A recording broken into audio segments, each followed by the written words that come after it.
Hi, to turn on and off read receipts for messages on iPhone 16e, all you have to do is to find and open your settings. And now start scrolling down to find this last tab apps.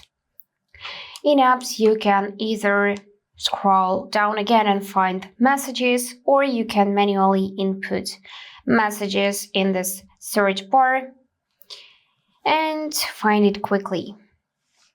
So now we are gonna scroll a bit down again, and this feature send read receipts. When this is on, people are notified when you have read their messages. This enables read receipts for all conversations. Mine is disabled right now because the switcher is white. And to enable, we need to click it once like that so it will light up green. And now people will be notified when they will read, then I will read their messages. If you would like to turn off read receipts, then tap the switcher again and it will light up white.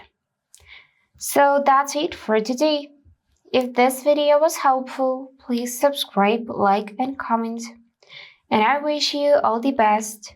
Bye bye.